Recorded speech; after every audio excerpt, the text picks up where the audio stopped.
Hello friends, हमारे channel टेक्सार्ट में मैं आप सबका स्वागत करती हूँ। दोस्तों, आज हम जो लेकर आए हैं वो है जुलाई 2020 अपडेट्स। हम आपको जुलाई मंथ में जो अपडेट्स आई हैं उन सब के बारे में बताएंगे। ये अपडेट्स सबसे रिलेटेड है, चाहे इनकम टैक्स हो, जीएसटी एक्ट हो, कंपनीज एक्ट हो।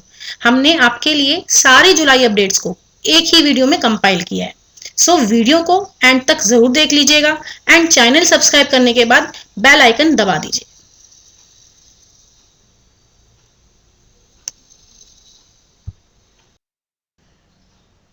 चलिए दोस्तों, सबसे पहले हम आपको ये बताते हैं कि जीएसटी में और इनकम टैक्स में रेवेन्यू कलेक्शन कितनी हुई है पिछले साल और इस साल, क्या कंपैरिजन है। दोस्तों, जीएसटी की कलेक्शन अप टू 30 जून पिछले साल जो थी वो 3,14,093 थी, जो कि घट के 1,85,220 हो गई है। और इनकम टैक्स की कलेक्शन जो जून 15 में होती है एडवांस टैक्स की, वो पिछले साल 1,99,755 थी, जो कि घट के 1,37,825 हो गई है। यानी कोविड की वजह से रेवेन्यू कलेक्शन पर काफी फर्क पड़ा है।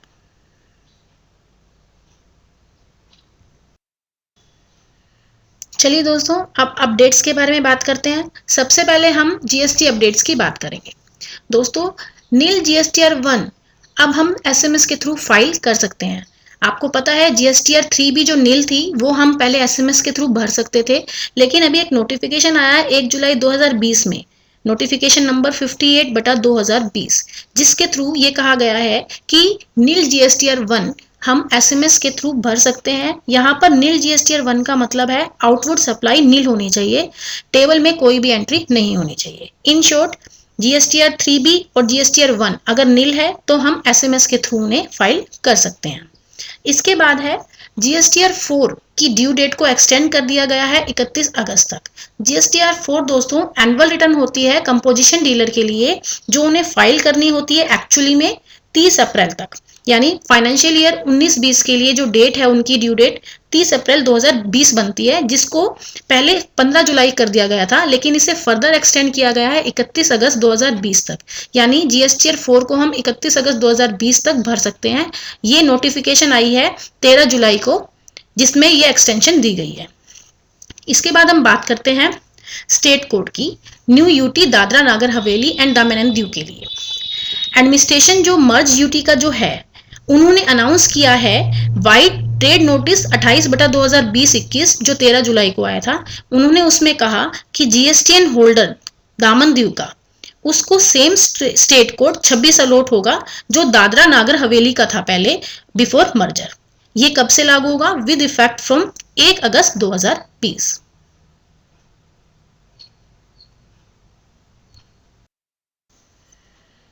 नेक्स्ट है pending approval for registration shall be granted on deemed approval basis. दोस्तों, आप सबको पता है कि अगर हम रजिस्ट्रेशन के लिए एप्लीकेशन फाइल करते हैं तो विद इन 3 वर्किंग डेज आपको ग्रांट मिल जानी चाहिए, अदरवाइज आप जो है आपकी रजिस्ट्रेशन जो है अप्रूव मानी जाती है ऑटोमेटिकली। ओके, लेकिन क्योंकि कोविड सिचुएशन की वजह से वो 3 वर्किंग डेज जो है वो नहीं आ पा रहे हैं, तो एक क्लैरिफिकेशन और इंस्ट्रक्शंस जो है वो इशू की गई है 17 जुलाई 2020 में, जिसमें कहा गया है कि रजिस्ट्रेशन जो है वो दी जाएगी इस मैनर में। वो मैनर क्या है कि अगर एप्लीकेशन 30 जून से पहले की गई है और प्रोसेस नहीं हुई है 15 जुलाई तक, तो उस केस में एप्लीकेशन को अप्रूव कर दिया जाएगा ASP on the date of issuance of this instructions, जो 17 जुलाई को आई है। और दूसरा कहा गया है कि एप्लीकेशन अगर 1 जुलाई से 28 जुलाई 2020 के बीच में फाइल होती है तो उसको 31 जुलाई 2020 तक डीम्ड अप्रूवल मिल जाएगी। ओके, नेक्स्ट है कि जीएसटी रजिस्ट्रेशन अगर आपने अप्लाई किया था और वो कैंसिल हो जाता है 12 जून 2020 से पहले, तो आप जो है रिस्टोरेशन के लिए अप्लाई कर सकते हो 31 अगस्त 2020 तक। इवन एक बार आपने जो एप्लीकेशन फाइल की थी रिस्टोरेशन के लिए वो रिजेक्ट हो गई हो तो भी। इसका मतलब क्या है दोस्तों, आप सबको पता है removal of difficulty order issue हुआ था 25 जून 2020 में, जिसमें ऑप्शन दिया गया था एसएससी को कि वो रिस्टोर करवा सकता है अपना जीएसटी रजिस्ट्रेशन नंबर अगर उसका रजिस्ट्रेशन कैंसिल हो गया है 12 जून 2020 से पहले। और वो अप्लाई कब तक कर सकता था? 31 अगस्त 2020 तक। लेकिन अभी इंटरिम रिलीफ प्रोवाइड की गई है एसएससी को कि अगर 12 जून से पहले उसका कैंसिल हो गया था, उसने उसको रिस्टोर करने के लिए अप्लाई कर दिया और वो जो है डिपार्टमेंट ने रिजेक्ट कर दिया एप्लीकेशन, तो एक बार रिजेक्ट हो जाने के बाद भी आप अगेन उस ऑर्डर को स्कैन कर सकते हो पोर्टल पर और रीअप्लाई कर सकते हो for restoration of GST registration before 31 August 2020।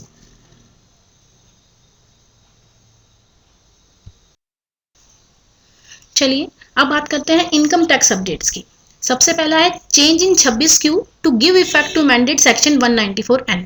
26Q आप सबको पता है non salary TDS return form होता है। दोस्तों रूल 31A में कुछ अमेंडमेंट की गई है for change in 26Q and 27Q TDS return forms. Okay, by notification number 43/2020 dated 3 जुलाई 2020। आप सबको पता है सेक्शन 194N में कुछ अमेंडमेंट्स आई हैं जो 1 जुलाई 2020 से इफेक्टिव होंगी, इसीलिए कुछ इन्फॉर्मेशन 26Q में डाल दी गई है in addition to TDS deducted under section 194N। वो कौन कौन सी इन्फॉर्मेशन हैं जो हमें 26Q में डाली हैं और हमें देनी पड़ेंगी। पहली है TDS deducted at lower rate as per notification for certain class of person. अगर हम कोई टीडीएस जो है कम रेट पर काट रहे हैं अंडर सेक्शन 194N जो नोटिफिकेशन में नोटिफाई किया गया है कुछ क्लास ऑफ पर्संस के लिए, या फिर हम अगर टीडीएस नहीं काट रहे हैं, ठीक है, जो 194N के अंदर बताया गया है अभी जो 1 जुलाई से इफेक्टिव हुआ है, या फिर हम टीडीएस नहीं काट रहे हैं किनको पेमेंट करते हुए, किसी गवर्नमेंट को पेमेंट करते हुए, पोस्ट ऑफिस को करते हुए या एटीएम ऑपरेटर को करते हुए, तो ऐसी ट्रांजैक्शंस आपको जो है रिकॉर्ड में रखनी होगी और आपको इसकी इंफॉर्मेशन 26Q में देनी होगी। इसके अलावा आपको एक छोटा सा पॉइंट और ध्यान में रखना होगा कि ऐसे पर्सन्स जिनकी जो थ्रेशोल्ड लिमिट है वो 20 लाख या 1 करोड़ नहीं है जो 194N में बताई गई है और उनके ऊपर टीडीएस एप्लीकेबल नहीं होता 194N में, तो उनकी इंफॉर्मेशन आपको 26Q में देने की कोई रिक्वायरमेंट नहीं है। नेक्स्ट है चेंज इन फॉर्म 27EQ जो टीसीएस रिटर्न होता है, ये इफेक्टिव होगा 1/10/2020 से। आप सबको पता है कि 206 जो 206C है आपका सेक्शन जिसमें टीसीएस कलेक्ट करते हैं, उसके अंदर 2 सेक्शंस को इंसर्ट किया गया है 1G 1H जो इफेक्टिव होंगे 1 अक्टूबर 2020 से। 1G 1H जो होते हैं वो फॉरेन रेमिटेंस होता है या ओवरसीज टूर पैकेज की पेमेंट करते हैं, या फिर सेलर जो है वो 50 लाख से ज्यादा जो है किसी को बेच देता है गुड्स, तो उस केस में टीसीएस जो है कलेक्ट किया जाता है। ओके, तो अभी 27EQ फॉर्म के अंदर जो है कुछ ट्रांजैक्शंस को इंक्लूड कर दिया गया है जो कि आपको 1/10/2020 के बाद दिखानी पड़ेंगी अगर आपने टीसीएस काटा भी नहीं है तो भी। वो कौन कौन सी ट्रांजैक्शंस है, देखिए, अगर आपने कोई रेमिटेंस की है फॉरेन कंट्री को और जिसकी अमाउंट 7 लाख से कम है, 206 1G के अंदर 7 लाख से ऊपर होने पर आपको टीसीएस कलेक्ट करना होता है और 7 लाख से नीचे होने पर आपको टीसीएस कलेक्ट नहीं करना होता। इवन आपको टीसीएस कलेक्ट नहीं करना है लेकिन इसकी इंफॉर्मेशन टीसीएस रिटर्न में जाएगी। इसके अलावा टीसीएस जो है on transactions already collected by seller, अगर सेलर ने ऑलरेडी कलेक्ट कर लिया टीसीएस की तो भी उसकी इंफॉर्मेशन आपको टीसीएस रिटर्न में डालनी पड़ेगी। इसके अलावा अगर बायर के ऊपर कोई एप्लीकेबिलिटी हो जाती है कि उसको टीडीएस काटना पड़ रहा है, ठीक है, आपने कोई चीज उसको बेची और उसके ऊपर उसकी पेमेंट करते समय उसको टीडीएस जो है वो काटना पड़ता है और वो टीडीएस काटकर आपको पेमेंट कर देता है, तो उस केस में आप टीसीएस नहीं काटेंगे, तो ये इंफॉर्मेशन भी आपको अपनी टीसीएस रिटर्न में देनी पड़ेगी। इसके अलावा अगर बायर कोई एंटिटी है जो नोटिफाई किया हुआ है सेंट्रल गवर्नमेंट ने कि इनके ऊपर टीसीएस कलेक्ट नहीं होगा, वो इंफॉर्मेशन भी आपको टीसीएस रिटर्न में देनी होगी। इसके अलावा एक बायर इंपोर्टिंग गुड्स करता हो, तो ऐसे ये 5 केसेस है जिसके अंदर टीसीएस जो है आप कलेक्ट नहीं करते हो लेकिन उससे रिलेटेड इंफॉर्मेशन आपको टीसीएस रिटर्न में शो करनी पड़ेगी विद इफेक्ट फ्रॉम 1 अक्टूबर 2020।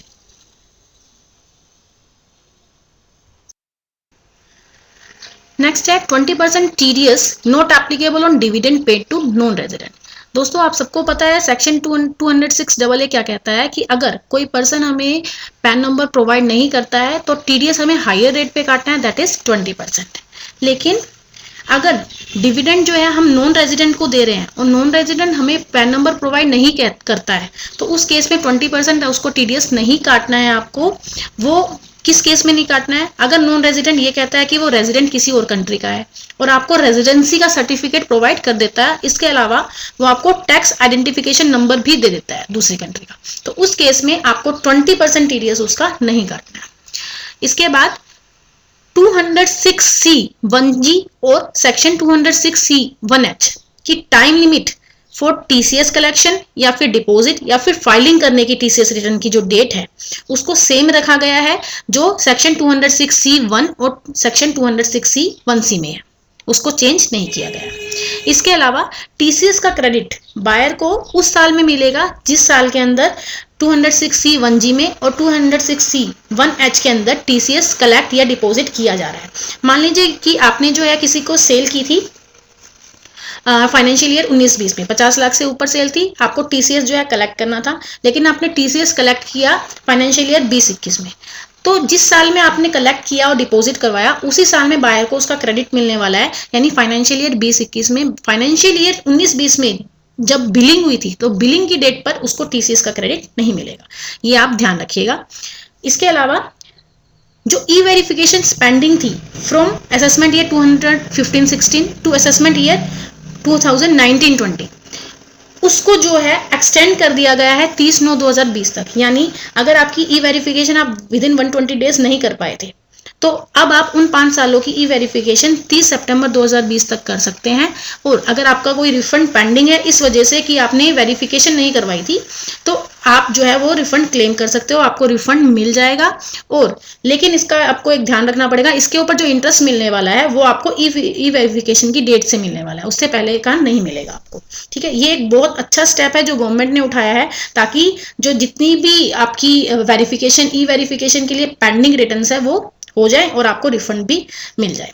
दोस्तों अगर आपने नहीं करवाया तो इसको करवा लीजिए। नेक्स्ट है clarification on doubt arise for section 194N। दोस्तों एक सर्कुलर आया है 14/2020 20 जुलाई 2020 में। उसमें कहा गया है कि जो 3 नोटिफिकेशन थी ओल्ड सेक्शन के 5th प्रोवाइजो में related to payment made to ATM operator, APMC agents या फिर मनी एक्सचेंजर्स, तो उस केस में जो पावर्स थी वो सेम रहेगी न्यू सेक्शन 194N में, उसमें कोई चेंज नहीं किया गया। ओके, नेक्स्ट क्या है कि एक नोटिफिकेशन और आया है 56/2020 29 जुलाई 2020 में। उसमें जो है आपकी आईटीआर भरने की डेट फाइनेंशियल ईयर 18-19 के लिए फर्दर एक्सटेंड कर दी गई है 31 जुलाई से 30 सितंबर, यानी आप 30 सितंबर 2020 तक आप अपनी फाइनेंशियल ईयर 18-19 की आईटीआर ओरिजिनल या रिवाइज भर सकते हैं। इसके अलावा सीनियर सिटीजन को भी एक रिलीफ दिया गया है कि अगर वो अपना सेल्फ असेसमेंट टैक्स 31 जुलाई तक भर देते हैं तो जो इंटरेस्ट लगता है अंडर सेक्शन 234A वो उनके ऊपर नहीं लगेगा फॉर फाइनेंशियल ईयर 19-20। इसमें 2-3 बातों का ध्यान रखना पड़ेगा। एक तो सीनियर सिटीजन जो होगा उसकी जो इनकम है वो बिजनेस इनकम नहीं होनी चाहिए। ओके, और सेकेंडली जो सेल्फ असेसमेंट टैक्स जो वो पे कर रहा है 31 जुलाई तक उसको एडवांस टैक्स माना जाएगा for the purpose of interest under section 234A।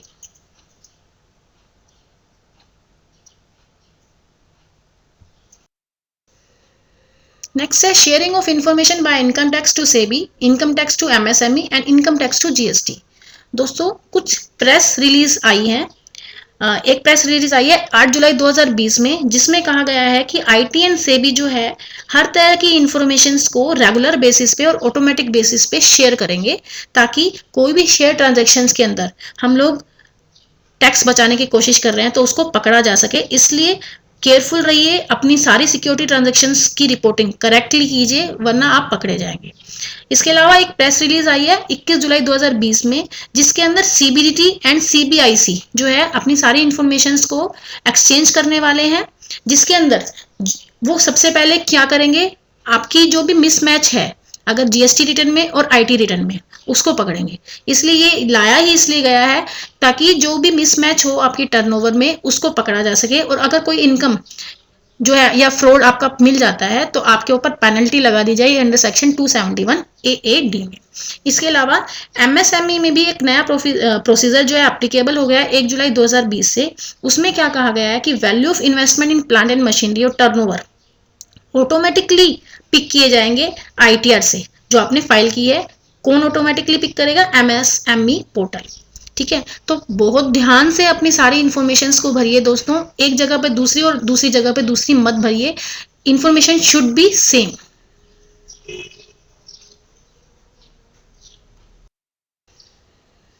चलिए अब हम बात करते हैं अमेंडमेंट्स इन इंड एएस। दोस्तों इंड एएस यानी accounting standard, Indian accounting standard, इनमें कुछ चेंजेस किए गए हैं। वाइड नोटिफिकेशन डेटेड 24 जुलाई 2020। ये चेंजेस क्यों किए गए हैं, ताकि कोविड-19 की वजह से जो फाइनेंशियल स्टेटमेंट्स पर इफेक्ट पड़ा है उसकी रिपोर्टिंग जो है उसमें आ पाए। अब कौन कौन से इन एस में चेंजेस किए गए हैं, वो है Ind AS 103, Ind AS 107, 109, 116, Ind AS 1 presentation of financial statements, accounting policy से रिलेटेड हो या events after reporting period. AS 34 कहता है इंटरिम फाइनेंशियल रिपोर्टिंग के बारे में, और इन एस 37 कहता है provisions contingent liabilities and contingent assets के बारे में।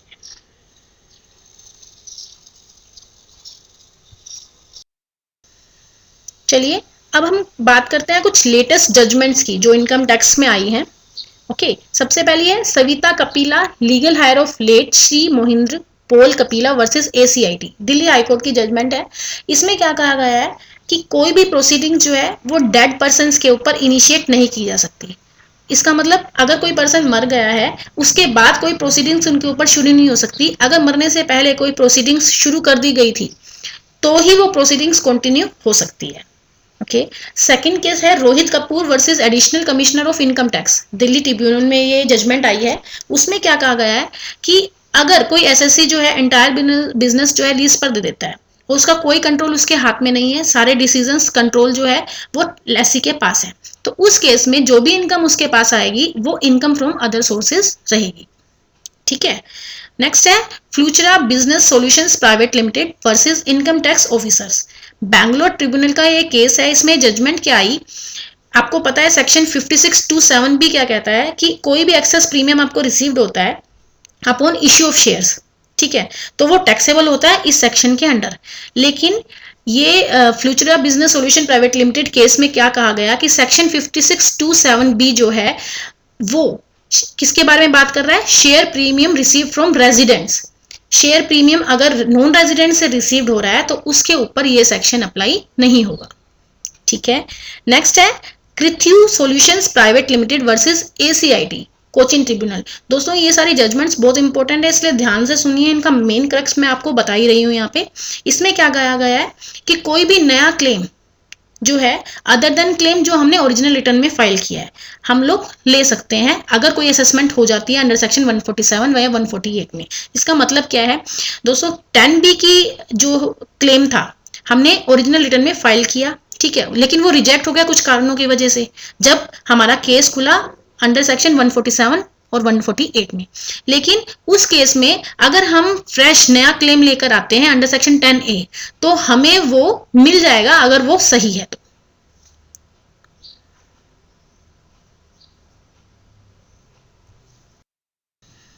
चलिए नेक्स्ट केस है Shivraj Gupta versus commissioner of income tax, supreme court का ये जजमेंट है। इसमें जो है हाई कोर्ट ने एक new question of law frame कर दिया था बिफोर गिविंग एनी नोटिस, यानी नोटिस नहीं दिया लेकिन नया क्वेश्चन अराइज कर दिया। तो सुप्रीम कोर्ट ने जजमेंट दी कि हाई कोर्ट जो है वो नया क्वेश्चन ऑफ लॉ नहीं फ्रेम कर सकता विदाउट गिविंग एनी नोटिस, उसको पहले नोटिस देना होगा, हियरिंग करनी होगी दोनों पार्टीज की, तब ही वो नया क्वेश्चन रेज कर सकता है।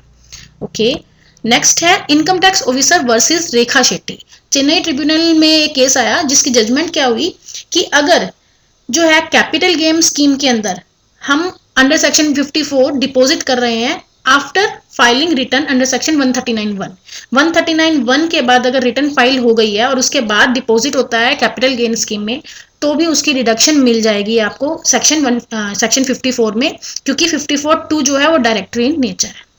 ओके, नेक्स्ट केस है Lakshmi Narayan jewellery versus income tax officer, ये कटक ट्रिब्यूनल का केस है। इसमें कहा गया है कि ड्यूरिंग सर्वे करते समय अगर कोई डिस्क्रिपेंसी पाई जाती है किसी रिस्पेक्ट से रिलेटेड, मतलब किसी ईयर से रिलेटेड, तो उस केस में जो एडिशन होगी उस डिस्क्रिपेंसी की वो आप उसी साल में कर सकते हो, किसी अदर असेसमेंट ईयर में आप नहीं कर सकते। ओके, नेक्स्ट है Vijay Kumar Wancho versus income tax officer Delhi tribunal, Delhi tribunal का केस है। उसमें जजमेंट क्या आई कि सेक्शन 54 में रिस्ट्रिक्शन जो है वो वन हाउस की जो है वो परचेज पर है, सेल पर नहीं है। मींस सेल आप वन से ज्यादा हाउस कर सकते हैं तो भी आप डिडक्शन जो है वो एग्जामिशन अंडर सेक्शन 54 ले सकते हैं, लेकिन परचेज आपको उसके रिस्पेक्ट में एक ही हाउस करना पड़ेगा। यानी सेक्शन 54 रिस्ट्रिक्ट करता है नंबर ऑफ हाउसेस के लिए परचेज पर, नॉट सेल।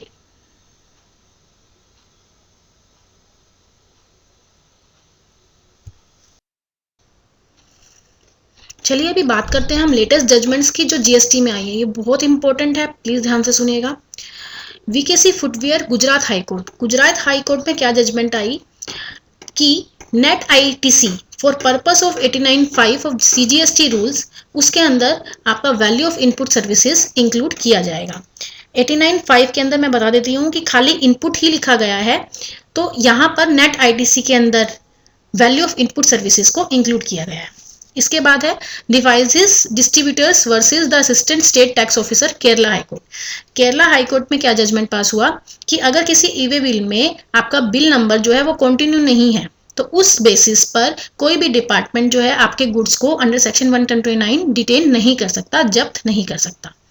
थर्ड है Jian international versus commissioner of Delhi GST. Delhi high court में एक डिसीजन पास हुआ, उसमें जजमेंट आई कि अगर कोई डिपार्टमेंट जो है डेफिशिएंसी मेमो, जो रिफंड RFD03 होता है, वो जनरेट करता है 15 दिनों के बाद में, तो उस केस में जो है उसको एक्सेप्ट नहीं किया जाएगा। डेफिशिएंसी मेमो आपको विदिन 15 डेज जो है पास हो जाना चाहिए, नहीं तो आपको रिफंड पूरा देना होगा। ओके, नेक्स्ट है वर्धमान हॉलीडेज उत्तराखंड AAR। इसमें क्या कहा गया है कि AAR डालने के लिए जरूरी है कि आपका केस जिस मैटर से रिलेटेड आप AAR फाइल कर रहे हैं, एप्लीकेशन दे रहे हैं, उससे रिलेटेड कोई भी केस किसी भी कोर्ट में पेंडिंग नहीं होना चाहिए। यहाँ पर एप्लीकेंट आप भी हो सकते हैं और कोई और भी हो सकता है, तो ये ध्यान रखिएगा कि एप्लीकेशन करने से पहले ये ध्यान रखना जरूरी है कि आपसे रिलेटेड जो मैटर है वो किसी भी कोर्ट के अंदर पेंडिंग होना नहीं चाहिए।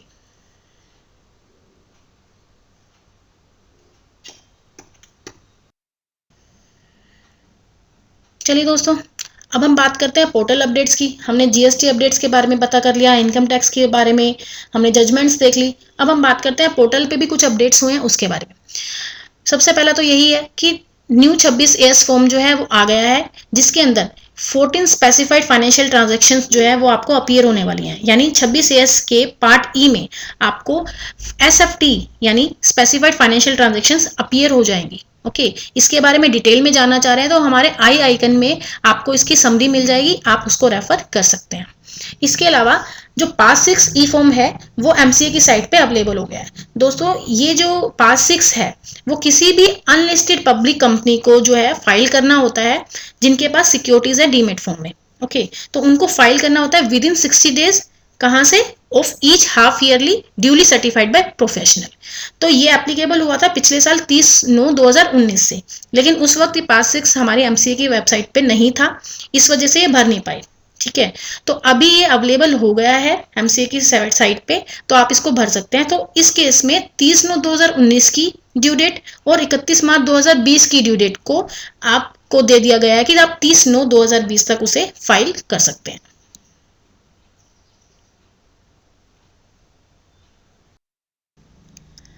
दैट्स ऑल दोस्तों, आई होप आपको वीडियो अच्छी लगी है। जुलाई अपडेट्स में जो भी था वो हमने आपको बता दिया। आपको इसकी समरी जो है देखनी हो तो आप आई आइकन पे जा सकते हैं, वहाँ पर आपको इसकी लिंक मिल जाएगा, आप वहाँ पर उसकी समरी PDF फाइल में देख सकते हैं। दोस्तों, हमारे चैनल को लाइक सब्सक्राइब कर दीजिए। आगे नोटिफिकेशंस आपको तभी मिलेंगी जब आप बेल आइकन दबाएंगे। ठीक है, हमारे चैनल को बहुत बहुत सारा प्यार दीजिए। Thank you for watching.